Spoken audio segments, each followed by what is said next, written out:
Welcome to part 87 of the Unsolved Mysteries Iceberg, where we explore true crime, urban legends, mysterious disappearances, myths and legends, internet mysteries, and more. Also, don't forget to click like and subscribe for more chill content.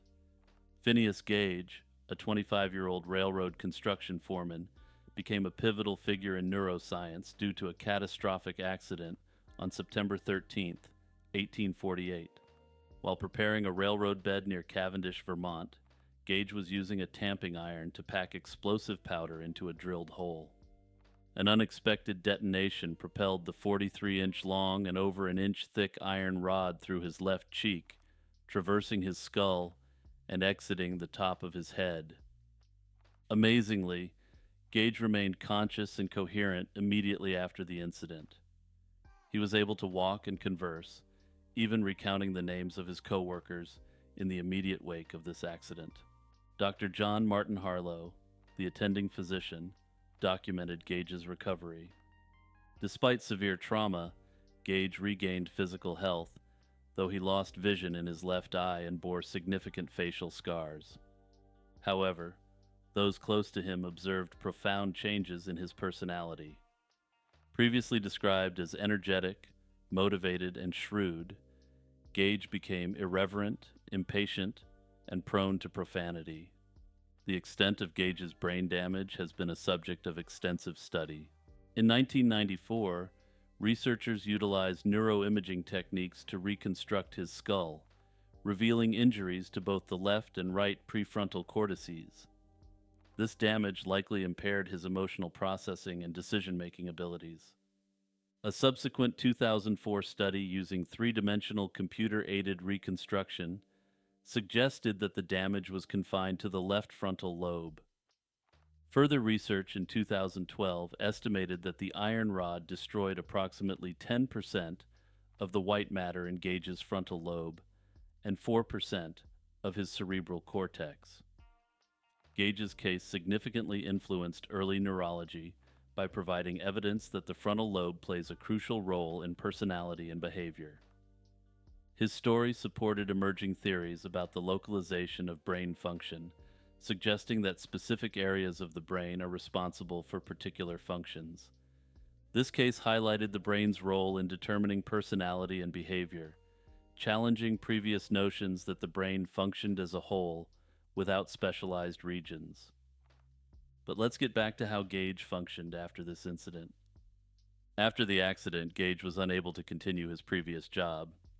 He spent some time traveling through New England and Europe with his tamping iron to earn money, supposedly even appearing in the Barnum American Museum in New York. He also worked briefly at a livery stable in New Hampshire, and then spent 7 years as a stagecoach driver in Chile. He eventually moved to San Francisco to live with his mother as his health deteriorated. After a series of epileptic seizures, Gage died on May 21st, 1860, almost 12 years after his accident. The full extent of the impact of this injury upon Gage is still actively being studied over 150 years after the incident. Also, big shout out to a Discord member who wishes to remain anonymous for this suggestion. You know who you are. If you have any recommendations for this series, feel free to join up in the Discord and leave the recommendations there, or leave a comment below.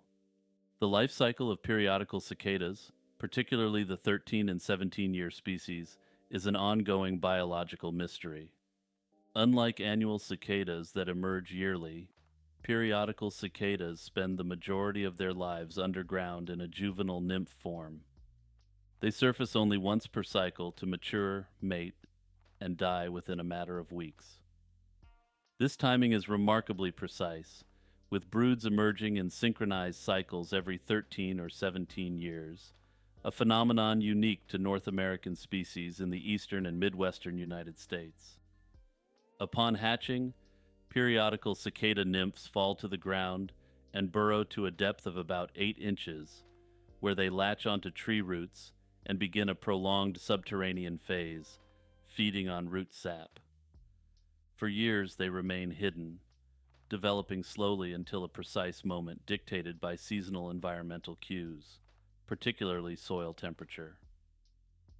When the soil reaches a certain temperature, the nymphs emerge en masse, typically at night to avoid predators.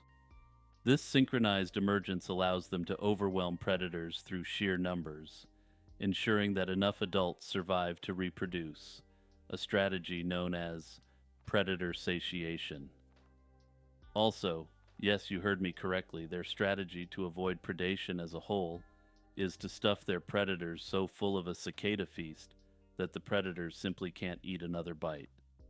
One of the most puzzling aspects of periodical cicadas is how they measure time during their long underground tenure.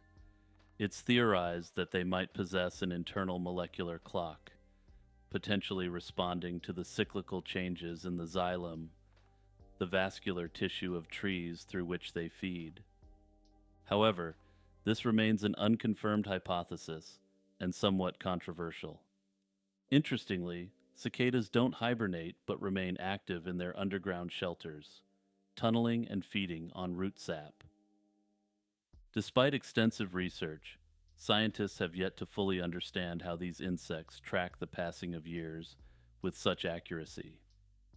Some speculate that hormonal cycles or genetic programming might play a role, though no definitive mechanism has been identified.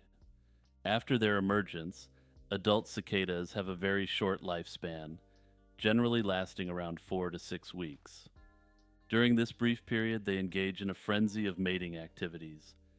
Male cicadas are renowned for their loud rhythmic songs, which are produced by a pair of specialized structures called tymbals, located on their abdomen. These sounds, which are among the loudest in the insect world, serve as mating calls that attract females. Each species of periodical cicada has a distinct song, allowing them to identify potential mates amidst the cacophony created by other cicadas. Once fertilized, females lay eggs in the tender branches of trees. Within 6 to 10 weeks, the eggs hatch, and the cycle recommences as the young nymphs fall to the ground and burrow into the soil. Despite years of observation, the cyclical nature of periodical cicadas continues to challenge entomologists and evolutionary biologists. Theories about their development and emergence remain largely speculative, with many aspects of their life cycle and timing remaining a complete mystery. Kristen Denise Smart, born on February 20th, 1977, was a 19-year-old freshman at California Polytechnic State University, commonly known as Cal Poly, in San Luis Obispo. On May 25th, 1996, she attended an off-campus party, marking the last time she was seen alive. Fellow student Paul Flores was the last person known to have been with her as he walked her back toward her dormitory. Despite extensive searches and investigations, her body has never been found. Paul Flores immediately became a person of interest in this case. However, he maintained that he had no knowledge of her whereabouts. In the years following her disappearance, Paul Flores remained a person of interest. However, it wasn't until April 2021 that he was arrested and charged with her slaying, despite her body never being recovered. His father, Ruben Flores, was also arrested and charged as an accessory after the fact, accused of helping to conceal Smart's body. The trial began in July 2022, with Paul Flores facing first-degree charges and his father facing charges of being an accessory after the fact. Prosecutors alleged that Paul Flores conducted an attempted indecent assault in his dorm room, and when she fought back, he ended her. They also alleged that Ruben Flores helped hide her body under his deck before moving it years later. In October 2022, a jury found Paul Flores guilty of first-degree involvement in Kristen's death. He was sentenced in March 2023 to 25 years to life in prison. Ruben Flores was ultimately acquitted of the accessory charge. However, this isn't the end of the story. Far from it. Despite the conviction, Kristen Smart's body has never been found, and her family continues to seek closure. In April 2024, Paul Flores was attacked and stabbed by another inmate at Pleasant Valley State Prison. In June 2024, a judge ordered Paul Flores to pay over $300,000 in restitution to the Smart family for expenses related to the search for Kristen, amongst other expenses. The family offered to forego the restitution if Flores revealed the location of Kristen's body, but he has maintained his innocence. In October 2024, Paul Flores filed an appeal seeking to overturn his conviction, alleging violations of his due process rights and the right to an impartial jury during his trial. The appeal is currently pending, and I hope to have an update on this case in a future episode of this series.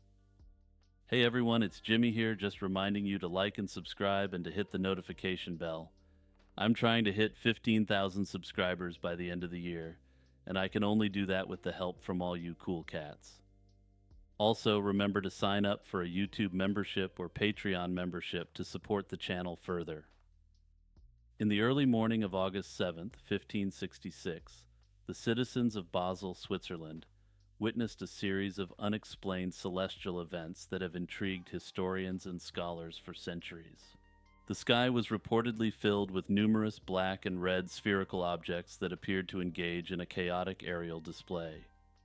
These phenomena were documented in contemporary broadsheets and illustrated with woodcuts, capturing the imagination and fear of the populace. As the sun rose, large black spheres were seen darting across the sky at great speeds. Eyewitnesses described these objects as engaging in what seemed like a fierce battle, colliding with one another and changing colors from black to fiery red. The spectacle lasted several hours, leaving onlookers both awestruck and terrified. Samuel Apiarius, a renowned Swiss printer of the time, produced a broadsheet featuring a detailed woodcut of the event, providing a visual record of this bizarre event. This event in Basel was not an isolated incident. Just 5 years earlier, on April 14th, 1561, the city of Nuremberg, Germany, experienced a similar phenomenon. The woodcut illustrations accompanying reports of the Basel event offer valuable insights into the perceptions of the time. The images depict numerous spheres over the city's skyline, with the sun and moon prominently featured, emphasizing the unnaturalness of the sighting. Modern scholars have attempted to provide natural explanations for the Basel sightings.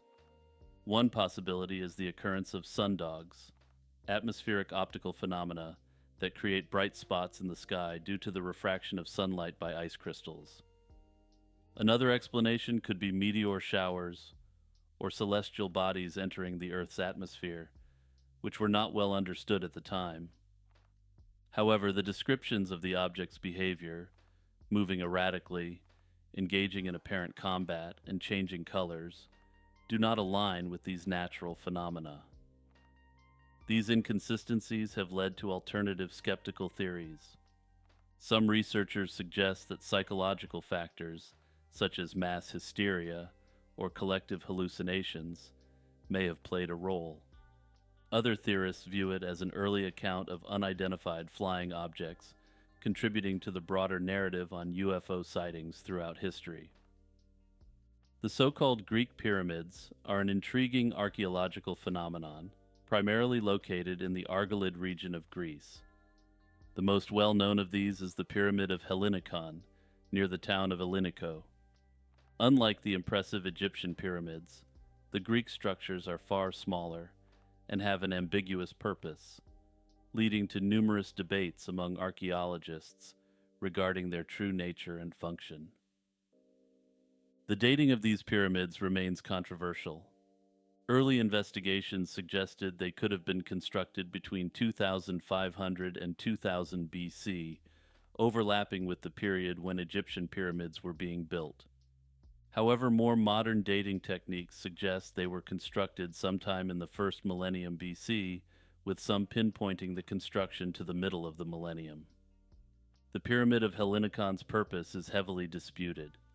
Some theories suggest it was a tomb or mass grave, as was often implied by ancient sources like Pausanias, a Greek traveler and geographer who documented such monuments in the 2nd century AD. However, others have argued that the structure was more likely used as a small fortress or watchtower, potentially serving agricultural or defensive functions.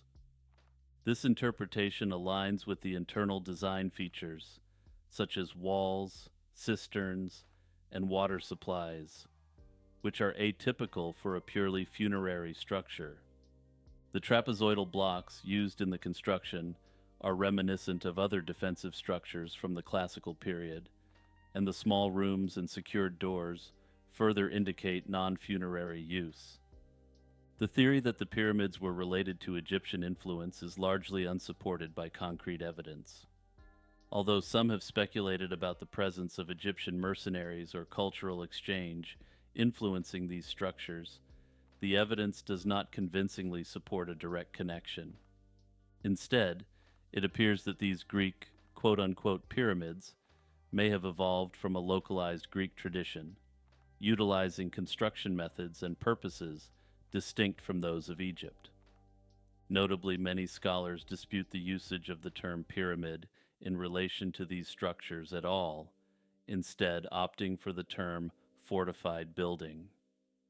Notably, the Greek Ministry of Culture has been hesitant to officially designate these structures as pyramids, instead referring to Hellinikon as a fortified building. And I have to think the Greeks are just flexing on the rest of the world with this one, basically saying, hey, we've got so much that we don't even care if you consider these pyramids. During World War II, Allied pilots reported encountering mysterious aerial phenomena known as Foo Fighters. These unexplained sightings occurred primarily over Europe and the Pacific, perplexing airmen and intelligence officials alike. The term Foo Fighter was derived from the comic strip Smokey Stover, where the character frequently used the nonsensical word foo, which the pilots adopted to describe the occurrences. The first recorded sightings began in late 1944. Pilots from a night fighter squadron reported fast-moving, glowing objects following their aircraft over Germany. These objects were described as fiery and glowing red, white, or orange. These phenomena exhibited flight capabilities beyond any known aircraft of the time. They could climb, dive, and change direction rapidly, often seeming to toy with the pilots. Attempts to engage or outmaneuver these objects were futile, as they could easily match the speed and agility of the fastest Allied planes. The inability to identify or counteract these phenomena led to growing frustration and concern among air crews. Despite their extraordinary maneuvers, the Foo Fighters never displayed hostile behavior. They did not attack or interfere with the aircraft's controls, but their presence was unnerving. The Allied command initially suspected that these sightings were linked to advanced German technology. There was concern that the Foo Fighters might be a new enemy weapon designed to harass or disorient pilots. Intelligence efforts were made to determine if the Germans had developed new types of aircraft or anti-aircraft devices. However, interrogations of captured enemy pilots and examinations of enemy equipment yielded no evidence supporting this theory. Sightings were not limited to the European theater. In the Pacific, pilots also reported encounters with similar phenomena. Objects were described as disc-shaped or resembling glowing balls of light that paced alongside aircraft or performed impossible aerial feats. Consistent reports across different regions suggested that the phenomena were not isolated incidents or localized atmospheric anomalies. Alternative explanations emerged as the war progressed. Some scientists and military officials proposed that the Foo Fighters were natural phenomena, such as St. Elmo's fire, an electrical discharge appearing on aircraft surfaces. However, pilots contested this explanation, citing the object's ability to fly independently and perform controlled maneuvers. Ball lightning was another suggested explanation. This rare atmospheric phenomenon involves luminous spheres of electricity lasting longer than typical lightning strikes. Yet ball lightning is generally unpredictable and short-lived, failing to account for the prolonged and consistent behaviors observed in Foo Fighter encounters. Psychological factors were also considered by Allied commanders.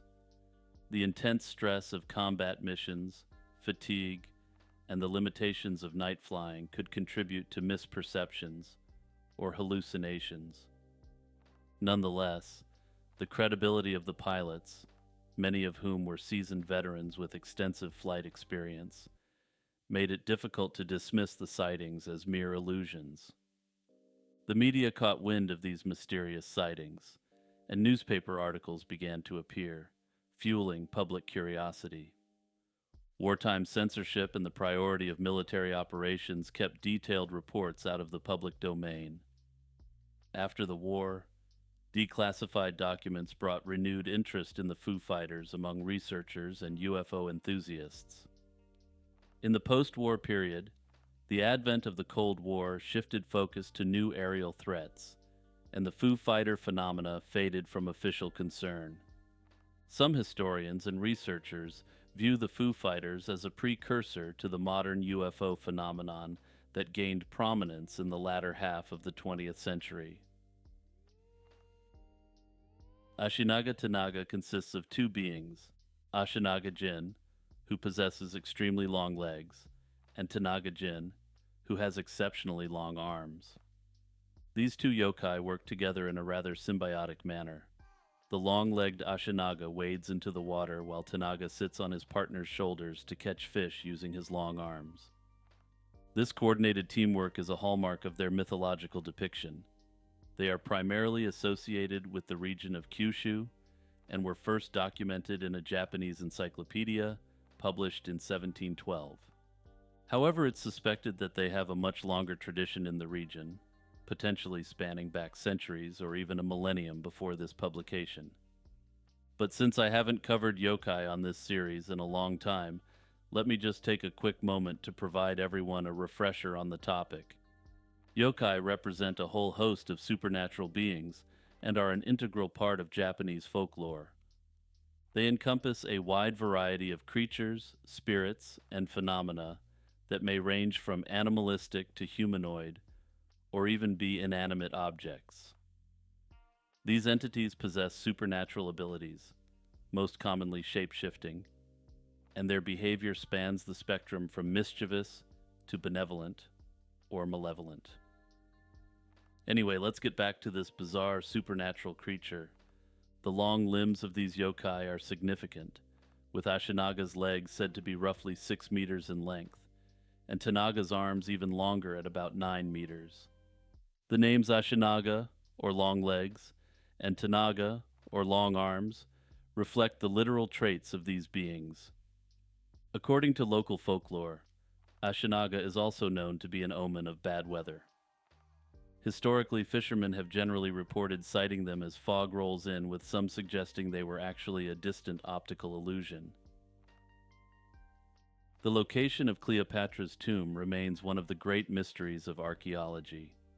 Historical records from ancient historians like Plutarch and Cassius Dio indicate that Cleopatra and her lover, Mark Antony, were buried together in a grand mausoleum. According to these records, Cleopatra purportedly ordered the construction of this building herself, specifically to house her after death. Yet, they don't provide precise details about its location, fueling millennia of speculation and search efforts.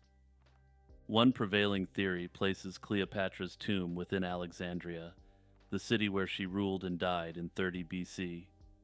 Alexandria, once a hub of learning and culture, has long intrigued archaeologists and historians as the most probable resting place of Cleopatra due to its importance during her reign. However, Alexandria's landscape has dramatically shifted over centuries. Much of its ancient architecture, including Cleopatra's royal quarters, is now submerged under the Mediterranean Sea. Scholars suggest that any tomb in Alexandria may now be underwater, buried beneath silt and rubble. This theory has led to extensive underwater excavations and mapping of parts of ancient Alexandria's submerged city. Nevertheless, despite recovering artifacts dating to Cleopatra's era, no concrete evidence of her tomb has surfaced from these underwater expeditions. In recent decades, Taposiris Magna, a temple complex located approximately 25 miles west of Alexandria, has emerged as a significant contender for Cleopatra's tomb location. Archaeologist Kathleen Martinez has focused her efforts on this location, reasoning that Cleopatra, a devoted follower of the goddess Isis, would choose to be buried in a temple dedicated to her. Martinez's excavations have uncovered artifacts that strengthen this hypothesis. Among her finds are over 200 coins bearing Cleopatra's face, statues of deities associated with royal lineage, and sealed burial chambers containing mummies with links to the Ptolemaic dynasty. In 2022, Martinez's team discovered a tunnel under Taposiris Magna, which some archaeologists consider to be the best lead in the quest for Cleopatra's tomb. This tunnel, which resembles ancient Greek aqueducts, could potentially lead to an undiscovered burial chamber. The tunnel's alignment with the ancient temple architecture and its depth indicate that it might house a burial site of significant importance. The excavation at Taposiris Magna has not only yielded coins and statues, but also high-status mummies adorned with gold leaf, a burial practice typically reserved for Egyptian royalty or nobility. These mummies, though not confirmed to be Cleopatra's, suggest the temple site was an elite burial ground, possibly linked to her inner circle or close allies. Advancements in technology have transformed the search for Cleopatra's tomb, especially at complex sites like Taposiris Magna. Ground-penetrating radar and LiDAR have become instrumental in locating potential burial chambers within the temple complex without invasive digging.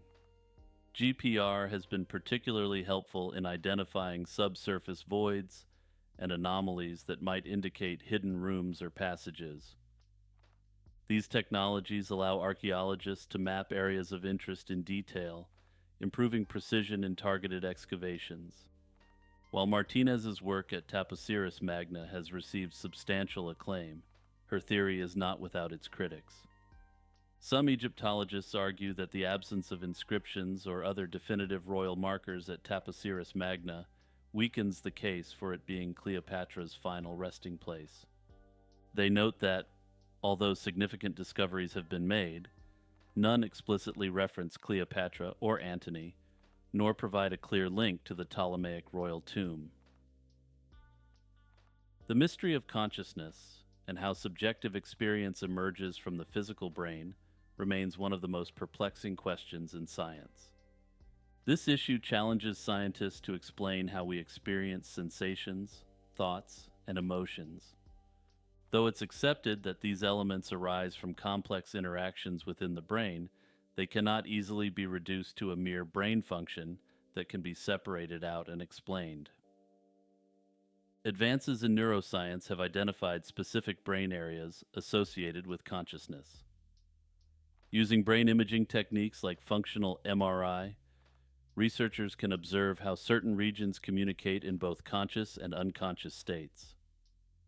Studies reveal that conscious individuals exhibit complex, dynamic interactions across numerous brain regions, while those who are unconscious or under anesthesia lack these interactions. This synchronization among higher-order cognition regions, particularly in the frontal and parietal areas, is thought to contribute to conscious processing. One theory, known as the global workspace theory, suggests that consciousness arises when information is broadcast across multiple brain regions, allowing areas to share information broadly. This quote-unquote workspace integrates sensory inputs with memories, emotions, and decision-making processes to create a unified experience of consciousness. The broadcasting mechanism in the brain allows for selected information to be accessible across various regions, enabling the brain to integrate this information into a coherent whole. Another influential model, adaptive resonance theory, proposes that consciousness results from resonance between neural circuits. This model suggests that consciousness emerges when the brain's top-down expectations align with incoming sensory information, creating a state of resonance. This resonant state amplifies and sustains specific neural signals long enough to produce conscious recognition of objects or events in the environment. According to this theory, resonance is the mechanism by which the brain translates raw sensory data into conscious experience. Research into neural correlates of consciousness, or NCCs, has provided additional insight. NCCs are specific brain activity patterns associated with conscious awareness. In patients who are in vegetative or minimally conscious states, imaging reveals limited or absent NCCs. Conversely, conscious patients display a range of complex NCC activities, which appears to correspond with conscious mental states. By analyzing these brain patterns, scientists gain insight into how specific structures and functions in the brain support consciousness. Theories that invoke quantum mechanics or suggest higher dimensional models offer more speculative explanations. For instance, some propose that consciousness may be linked to quantum processes within the brain's microstructures. This theory posits that quantum states within cellular structures might collapse into particular configurations, resulting in consciousness. Explorations into higher dimensions attempt to understand consciousness as possibly existing beyond typical three-dimensional space, suggesting that awareness may involve more dimensions. From an evolutionary perspective, consciousness may have developed as an adaptive function that improves survival. Early forms of sensory awareness are observed in organisms without centralized nervous systems, such as jellyfish, which show basic responses to environmental stimuli. More complex nervous systems in animals, particularly mammals and birds, evolved with the capacity for self-modeling and internal representation. These developments allowed animals to predict and interpret their environment, enhancing survival and laying the foundation for consciousness. Modern evolutionary models suggest that human consciousness is distinctive, particularly due to our symbolic language abilities. The capability to use language allows for the formation of abstract thoughts, cultural learning, and communication of complex ideas. The concept of emergence is another significant approach to understanding consciousness. Emergent phenomena are those that arise from the interaction of simpler elements without being present in any individual component. In this view, while individual neurons do not possess consciousness, their interconnected activity within brain networks could lead to the emergence of conscious experience. This model of emergence is particularly useful for explaining why consciousness does not correspond to specific brain regions, but appears to be distributed across multiple networks. Although scientists have made considerable progress in identifying the brain's role in conscious experience, the exact mechanisms by which subjective experiences emerge remain deeply mysterious. Of course, I feel that it's also necessary to mention religious approaches to consciousness.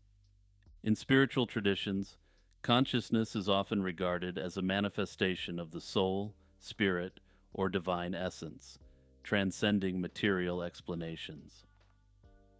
Many spiritual perspectives view consciousness as an aspect of a higher, universal reality, or a divine force that links individual awareness to a greater whole. That said, I'll be exploring this question from a more spiritual perspective in depth in a later episode. Check out my channel for content ranging from unsolved mysteries to true crime to the occult to urban legends and more. There's something there for everyone.